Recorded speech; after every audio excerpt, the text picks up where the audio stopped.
است یزید حقا کے بنا لا الہ است حسین، حقا کے بنا لا الہ است حسین۔ کیا مطلب ہے؟ مطلب یہ ہے کہ حسین شاہ بھی ہے اور بادشاہ ہے حسین، حسین شاہ بھی ہے اور بادشاہ ہے حسین، حسین دین بھی ہے، دین کی پناہ ہے حسین، نہ کی یزید کی بیعت، کٹا دیا سر کو ہم اسی وجہ سے تو بنیاد لا الہ ہے حسین۔ نعرہ تکبیر، نعرہ رسالت، ذکر شہدائے کربلا، نعرہ حیدری، علماء اہل سنت، سامعین اہل سنت، نعرہ تکبیر، نعرہ رسالت۔ واہ واہ واہ، بہت خوب۔ کیا ہے حسین؟ اور لوگ کے بولو، کیا ہے حسین؟ کیا کمال ہے حسین میں؟ کیا فضل ہے حسین میں؟ کیسا جمال ہے حسین میں؟ کیسے محبوب ہے حسین؟ دیکھنا ہے تو یہاں سے سمجھ میں نہیں آئے گا، مدینے جانا پڑے گا، مدینے جانا پڑے گا۔ مصطفیٰ جان رحمت مدینہ طیبہ کی گلیوں میں تفریح فرما رہے ہیں، مدینہ طیبہ کی گلیوں میں تفریح فرما رہے ہیں، چہل قدمی فرما رہے ہیں۔ آمینہ کا چاند اکیلے نہیں ہے بلکہ ساتھ میں صحابہ کی جماعت بھی ہے۔ ایسا لگ رہا ہے کہ آسمان پر 14ویں کا چاند جا رہا ہے اور اس کے پیچھے پیچھے ستاروں کی بارات جا رہی ہے، اس کے پیچھے پیچھے ستاروں کی بارات جا رہی ہے۔ مدینہ طیبہ کی روحانی فضا میں، روحانی ماحول میں مصطفیٰ جان رحمت اس نورانی ماحول میں اپنے ارد گرد نور کا حالہ لیے ہوئے چلے جا رہے ہیں۔ کچھ دور پہنچے تو صحابہ کا بیان ہے، ہم نے دیکھا کہ منظر جب صاف ہوا تو دیکھا کچھ دھول کا غبار ہے، ہم اور آگے بڑھے، مصطفیٰ آگے آگے ہیں، ہم پیچھے پیچھے ہیں، کچھ اور آگے بڑھے، وہ دھول چھٹی تو دیکھا کچھ بچے کھیل رہے ہیں، کچھ بچے کھیل رہے ہیں، اس میں طلحہ و زبیر کے بچے بھی ہیں، ابو بکر صدیق کے بچے بھی ہیں، عمر فاروق کے بچے بھی ہیں، اور فاطمہ کا راج دلارا حسین بھی ہے۔ نعرہ تکبیر، نعرہ رسالت، ذکر شہدائے کربلا، علماء اہل سنت، نعرہ تکبیر، نعرہ رسالت۔ ابو بکر کے بچے بھی اس میں، عمر فاروق اعظم کے بچے بھی اس میں، طلحہ و زبیر کے بچے بھی اس میں، علی و فاطمہ کے راج دولارے امام حسین بھی اس میں۔ بچپنے کا عالم ہے، بچوں کے ساتھ کھیل رہے ہیں، سارے بچے دھول اور مٹی سے کھیل رہے ہیں۔ مصطفیٰ نے دور سے دیکھا اور وہ مصطفیٰ ہیں کہ جہاں حسن کو دیکھا اپنی آغوش میں لے لیتے ہیں، جہاں حسین کو دیکھا اپنے کلیجے سے لگا لیتے ہیں۔ لیکن آج کی تاریخ میں صحابہ کرام نے عجیب منظر دیکھا کہ آج مصطفیٰ آگے بڑھے تو لیکن حسین کو اپنے کلیجے سے نہیں لگایا۔ ایک غیر معروف بچہ جو مدینے کا معلوم نہیں ہوتا تھا لیکن انہی بچوں میں کھیل رہا تھا، آگے بڑھتے ہیں مصطفیٰ، اس بچے کو قریب بلاتے ہیں، اس کے بازو سے پکڑتے ہیں، اس کی پیشانی کو چومتے ہیں اور اپنی آغوش میں لے لیتے ہیں، اپنے کلیجے سے لگا۔ نعرہ تکبیر، نعرہ رسالت، ذکر شہدائے کربلا، علماء اہل سنت، نعرہ تکبیر، نعرہ رسالت۔ اپنے کلیجے سے لگا لیتے ہیں۔ صحابہ کرام فرماتے ہیں ہم بڑی حیرت میں کہ آج حسین کو چھوڑ کر اس بچے پہ نوازش کو ہے، آج علی کے لال کو چھوڑ کر اس بچے پہ کرم کیوں ہے؟ نگاہ خسروانہ اس غیر معروف بچے پہ کیوں پڑی ہے؟ ہم ابھی یہ سوچ رہے تھے، ہم میں سے ایک نے کہا یا رسول اللہ اتنی نوازش، اتنا کرم، اتنی مہربانی حسین کو چھوڑ کر آخر اس بچے میں ایسی کیا بات ہے؟ اس کا حسب و نسب بھی ہم کو نہیں معلوم ہے، اس کا خاندان بھی ہم کو نہیں معلوم ہے، یہ مدینے کا بھی معلوم نہیں ہوتا ہے، لیکن آپ اسے اتنے کرم سے نواز رہے ہیں، اتنی عنایتیں فرما رہے ہیں، اپنے دل سے لگا لیا ہے۔ کہا سنو ابھی تو دل سے لگایا ہے، قیامت میں اس بچے کو اپنے ساتھ جنت میں لے کے جاؤں۔ قیامت میں اس بچے کو اپنے ساتھ جنت میں لے کر جاؤں گا۔ جب صحابہ کرام نے یہ سنا تو کہا یا رسول اللہ فدا کا امی و ابی، آپ پر ہمارے ماں باپ قربان ہو جائیں، نہ اس کا حسب و نسب ہمیں سمجھ میں آتا ہے کہ کس خاندان کا ہے، کس قبیلے کا ہے، کس کنبے کا ہے، کوئی ایسی خاص شکل و صورت بھی نہیں ہے، مدینے کا بھی معلوم نہیں ہوتا ہے۔ علی زادے کو چھوڑ کر، فاطمہ کے نور نظر کو چھوڑ کر اس کو گلے سے لگایا ہے۔ تم کے بولیے اس کو کلیجے سے لگایا ہے اور فرماتے ہیں کہ قیامت کے دن اپنے ساتھ جنت میں لے کر جاؤں گا۔ آخر ایسا کیا دیکھ لیا؟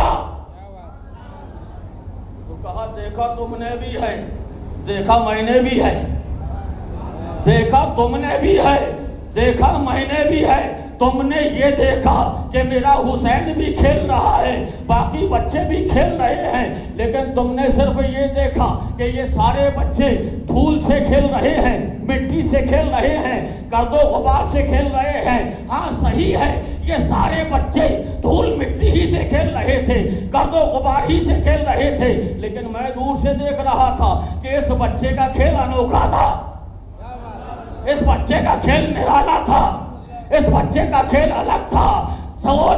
سارے بچے تو دھول سے، مٹی سے، خاک سے، گرد و غبار سے کھیل رہے تھے، لیکن یہ بچہ دھول مٹی سے نہیں کھیل رہا تھا، بلکہ محمد رسول اللہ کے قلب مطہر سے کھیل رہا تھا۔ نعرہ تکبیر، نعرہ رسالت، ذکر شہدائے کربلا، نعرہ حیدری، حضرت علامہ و مولانا سید مفتی امجد ربانی صاحب قبلہ، نعرہ تکبیر، نعرہ رسالت۔ اور بچے دھول سے کھیل رہے، بولو اور زور سے بولو، بلند آواز سے بولو۔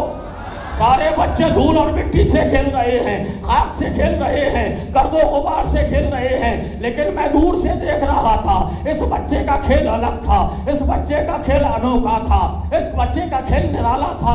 اور بچے تو گرد و غبار سے کھیل رہے تھے، خاک سے کھیل رہے تھے، مٹی سے کھیل رہے تھے، لیکن میں دیکھ رہا تھا اس کا کھیل یہ تھا کہ جہاں جہاں میرا حسین اپنے قدم رکھتا تھا وہاں کی مٹی اٹھاتا تھا، اپنے ماتھے سے لگاتا تھا، اپنے سر پہ ڈال لیتا تھا،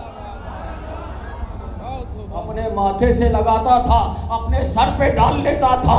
بس وہی سے میں نے اسے اپنی آغوش کرم میں لے لیا ہے، اور آج اعلان کرتا ہوں نفسا نفسی کے ماحول میں قیامت کے دن میں اس کو اپنے ساتھ جنت میں لے کر جاؤں۔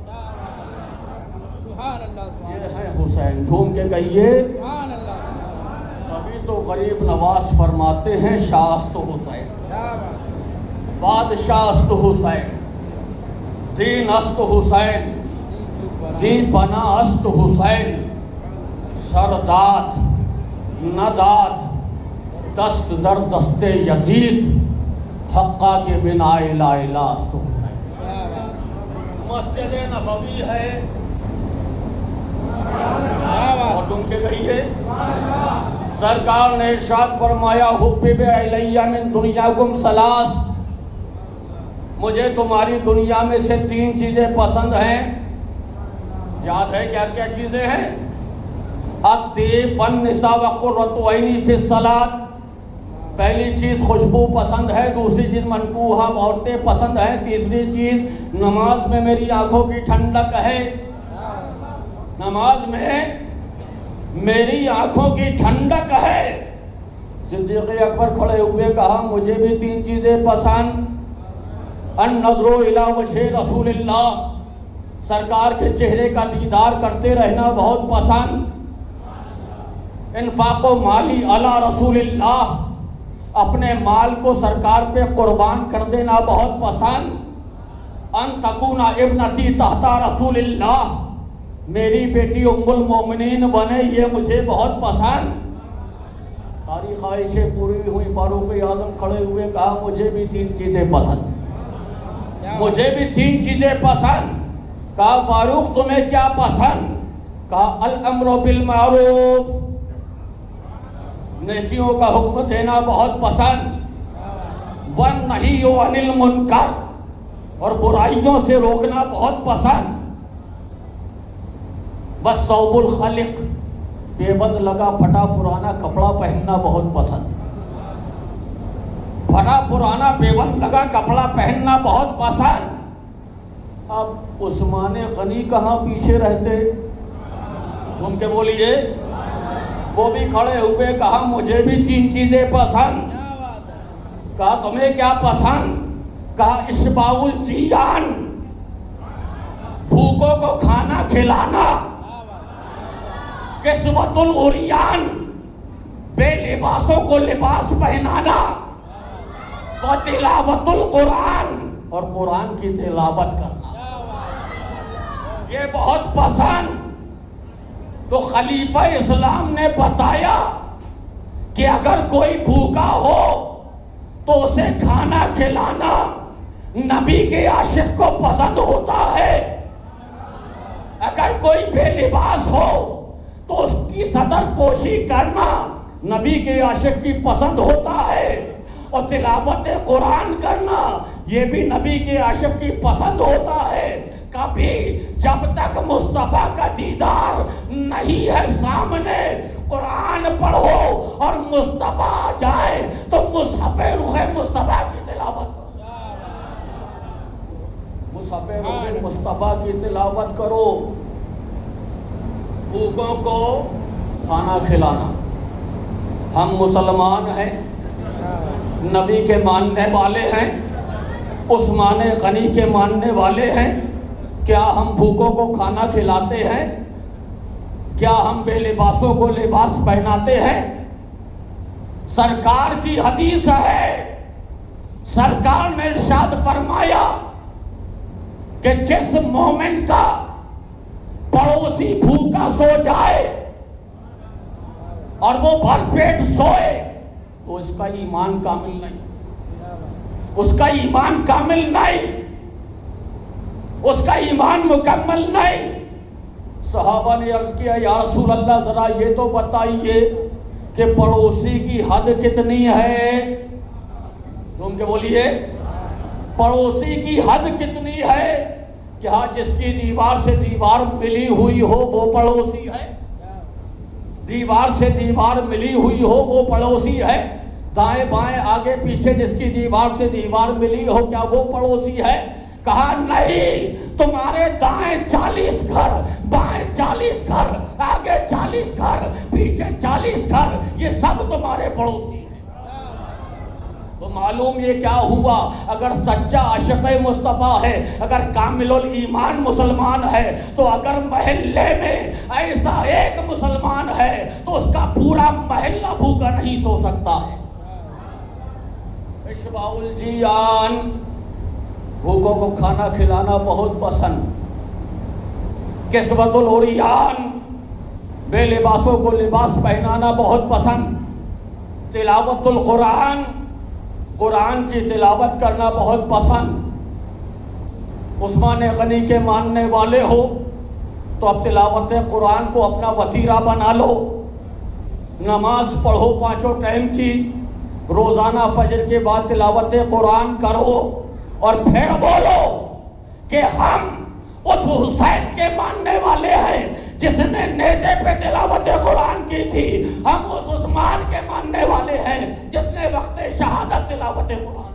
نعرہ تکبیر، نعرہ رسالت، ذکر شہداء کربلا، نعرہ حیدری، علماء اہل سنت، نعرہ عام فیل کے 13 سال بعد فاروق اعظم مکے میں پیدا ہوئے. مکے میں پیدا ہوئے، لمبے قد کے تھے، موٹا بدن تھا، مونچھوں کے کنارے بڑھے ہوئے تھے، بال بہت سے جھڑے ہوئے تھے، گورا رنگ تھا، ہیبت و جلال کے مجسمے تھے. جب تک عالم کفر میں تھے، کفر مضبوط نظر آتا تھا، لیکن جب دامن اسلام میں آ گئے، جب دامن اسلام میں آ گئے تو اب دین کو تقویت مل گئی، اسلام کو تقویت مل گئی. 39 مرد مسلمان ہو چکے تھے، اور تم جو بولیے 27 عورتیں مسلمان ہو چکی تھی. آواز آئی 40واں نہیں ہوگا. کیا آواز آئی؟ یہ آواز کہاں سے آتی ہے؟ یہ آواز کہاں سے آتی ہے؟ سنیوں کے پاس سے تو نہیں آتی ہے نا. ہم تو 40ویں والے نہ ہیں. مکے میں آواز آئی 40واں نہیں ہوگا، 40واں نہیں ہوگا، 40واں نہیں ہوگا. یہ 40واں نہیں، بولیے یہ 40واں نہیں. وہ کہہ یہ رہے تھے کہ 39 مسلمان ہو گئے، اب 40واں نہیں ہوگا، اب 40واں نہیں ہوگا. لیکن مصطفیٰ نے فرمایا کیسے نہیں ہوگا؟ 40واں ہوگا، 40واں ہوگا، 40واں ہوگا. مصطفیٰ نے رات میں دعا مانگی، پروردگار 2 عمروں میں سے ایک کو دامن اسلام میں دے دے، یا تو عمر ابن حشام کو دے دے یا عمر ابن خطاب کو دے دے. مصطفیٰ کی دعا تھی، خالی کیسے جاتی. امام احمد رضا فاضل بریلوی فرماتے ہیں اجابت کا جوڑا، عنایت کا زیرہ، دلہن بن کے نکلی دعائے محمد، دلہن بن کے نکلی دعائے محمد. مصطفیٰ کی دعا تھی، قبول ہو گئی. دوسرے دن کا سورج نکلا، دیکھا امیر حمزہ اپنی کمان لے کر چلے جا رہے ہیں. کون ہے؟ اللہ کے محبوب کے شیر ہے، سرکار کے سب سے چہیتے چچا ہے، اسلام میں سید الشہداء ہے، شہید اعظم ہے. امیر حمزہ کمان لے کر چلے جا رہے ہیں. جہاں سے گزرتے ہیں کفر کے بھیڑیے راستہ بدل دیتے ہیں. جہاں سے گزرتے ہیں کفر کے بھیڑیے راستہ بدل دیتے ہیں. یہ تو شیر آ رہا ہے، یہ تو شیر آ رہا ہے، یہ تو اسلام کا شیر آ رہا ہے. اسی تمطراق کے ساتھ، اسی دبدبے کے ساتھ، اسی شان و شوکت کے ساتھ اپنی کمان کو زمین پہ ٹیک ٹیک کر چلے جا رہے ہیں. کعبہ پہنچے، صحن کعبہ میں پہنچے تو دیکھا ابو جہل سرکار کو برا بھلا کہہ رہا تھا. آپ جا کے وہاں پر کھڑے ہو گئے، اس کے قریب جا کے کھڑے ہو گئے، اپنی کمان کو اس کے سامنے ایسے ٹکا دیا اور اسے مسلسل گھور گھور کے دیکھنے لگے، اسے مسلسل گھور گھور کے دیکھنے لگے. فاروق اعظم کا بیان ہے، میں نے اس تیور میں امیر حمزہ کو دیکھا تو میں سمجھ گیا کچھ نہ کچھ معاملہ گڑبڑ ہے. انہیں خبر ہو گئی ہے کہ ابو جہل سب و شتم کر رہا ہے مصطفیٰ پر. یہ 3 دن پہلے ہی مسلمان ہوئے تھے، آج اتنے فدائی ہو گئے ہیں کہ سنا ہے کہ ابو جہل برائی کر رہا ہے تو پاسداری مصطفیٰ پہ حرم میں تشریف کمان ٹیک کے کھڑے ہو گئے. ابو جہل نے دیکھا، گھبرایا، لیکن فطرت سے کہاں باز آتا تھا.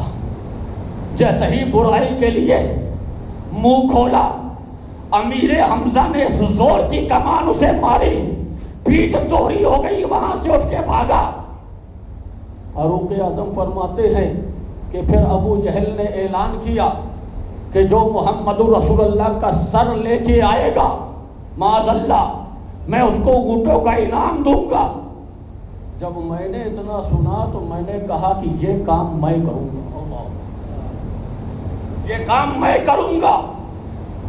فاروق اعظم نے جب یہ کہا، عمر ابن خطاب نے جب یہ کہا تو سب کو آپ کی بہادری کا یقین تھا، آپ کی دلیری کا یقین تھا، اگر عمر کہہ رہا ہے تو ضرور یہ کام کرے گا۔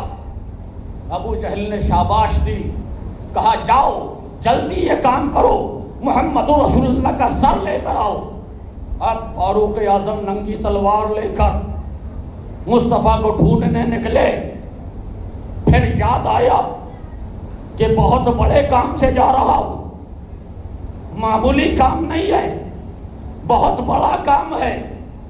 تو پہلے اپنے بت سے جسے میں پوجتا ہوں اس سے مدد لے لوں۔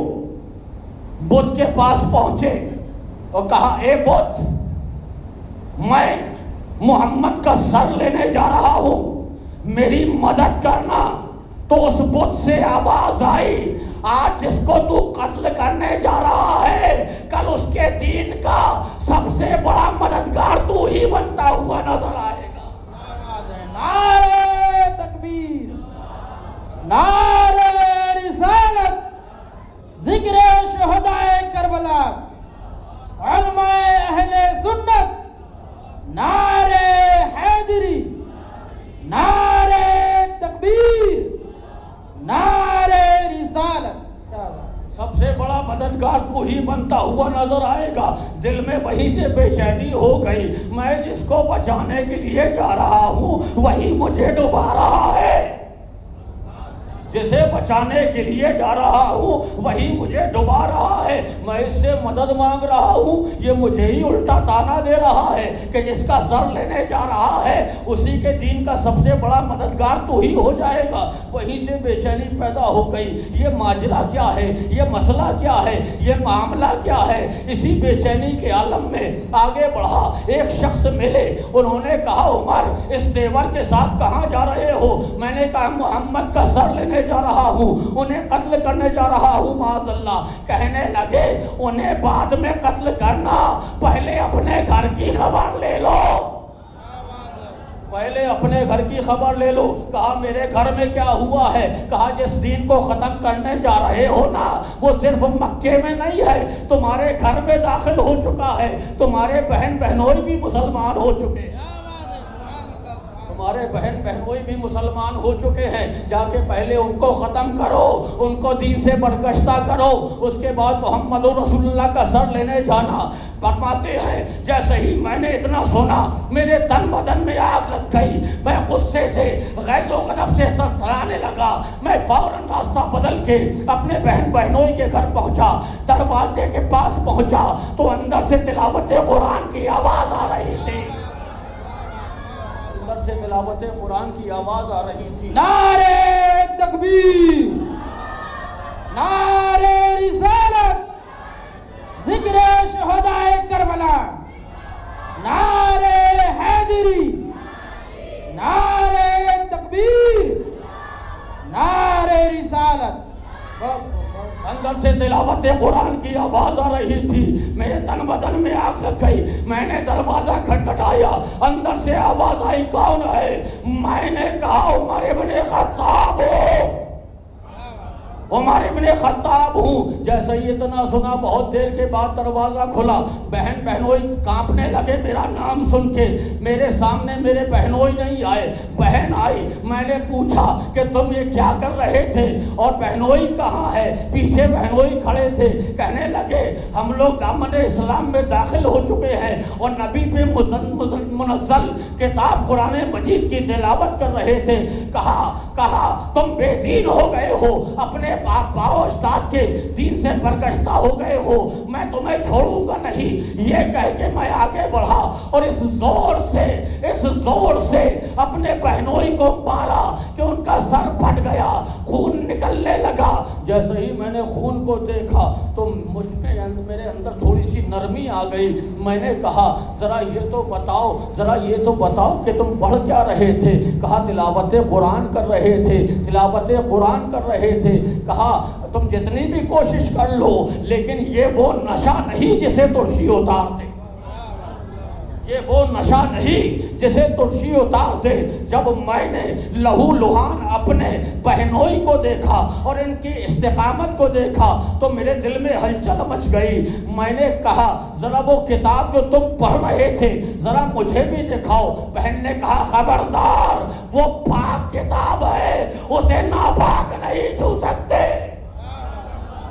نعرہ تکبیر، نعرہ رسالت، ذکر شہدائے کربلا، نعرہ حیدری، علماء اہل سنت، سامعین اہل سنت، نعرہ تکبیر، نعرہ رسالت.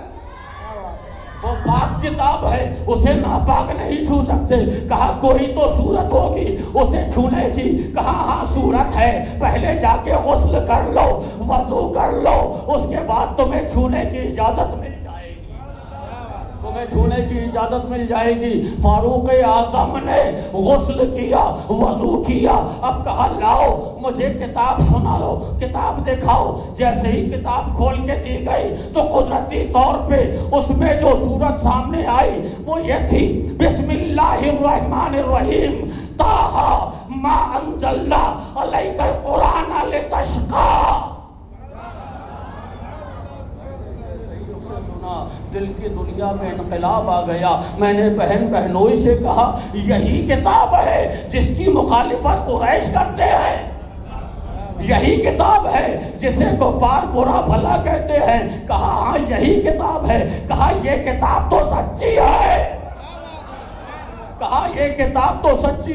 کہہ تو دیا، بہنوئی سے کہہ تو دیا، لیکن پھر جانے لگے. بہنوئی نے کہا کہاں جا رہے ہو؟ کہا محمد کے پاس جا رہا ہوں. انداز وہی تھا، تیور وہی تھے، ہاتھ میں تلوار لے کر اسی تیور کے ساتھ چلے جا رہے ہیں. بہنوئی سوچ رہے تھے ان کے ارادے ٹھیک نہیں ہیں، لیکن دنیا بدل چکی تھی. مصطفیٰ دار ارقم میں موجود تھے، صحابہ پہرے پر تھے. فاروق اعظم اس تیور کے ساتھ کہ ہاتھ میں ننگی تلوار ہے، کاشانہ نبوت کی طرف جا رہے ہیں، دار ارقم کی طرف جا رہے ہیں. دروازے پہ امیر حمزہ شیر خدا پہرا دے رہے ہیں ننگی تلوار لے کر. جیسے ہی صحابہ نے فاروق اعظم کو دیکھا تو کہا وہ دیکھو عمر آ رہے ہیں. ان کے تیور اچھے نہیں ہیں، ان کا مزاج اچھا نظر نہیں آتا، وہ غلط ارادے سے آ رہے ہیں. امیر حمزہ نے کہا سنو، اگر وہ عمر ہے تو میں بھی حمزہ ہوں، اگر وہ عمر ہے تو میں بھی حمزہ ہوں. اگر نیک ارادے سے آ رہا ہے تب تو ٹھیک ہے، غلط ارادے سے آ رہا ہے تو اس کی گردن کا فیصلہ حمزہ کی تلوار کرے گی. یہ گفتگو اندر سے مصطفیٰ جان رحمت نے سن لی. اپنے صحابہ کو بلایا، کہا دیکھو عمر سے کچھ مت کہنا، میں جانتا ہوں کہ وہ کیوں آ رہا ہے، میں جانتا ہوں وہ کس لیے آ رہا ہے. صحابہ کرام تیور میں ہیں، تلوار سوتے ہوئے ہیں، ادھر کھڑے ہو گئے. عمر فاروق آئے کاشانہ دار ارقم میں داخل ہوئے اسی تیور کے ساتھ. سارے صحابہ بڑے مشکل سے اپنے جذبات کو کنٹرول کر رہے ہیں. جیسے ہی فاروق اعظم مصطفیٰ کے مقابل ہوئے، مصطفیٰ نے نگاہیں اٹھائی اور کہا عمر کیوں آیا ہے؟ کہا کسی اور دن آتا تو ارادہ کچھ اور ہوتا، آج تو پروانہ شمع پر نثار ہونے آیا. نعرہ تکبیر، نعرہ رسالت، ذکر شہدائے کربلا، نعرہ حیدری، علماء اہل سنت، سامعین اہل سنت، نعرہ تکبیر، نعرہ رسالت. جھوم کے بولو.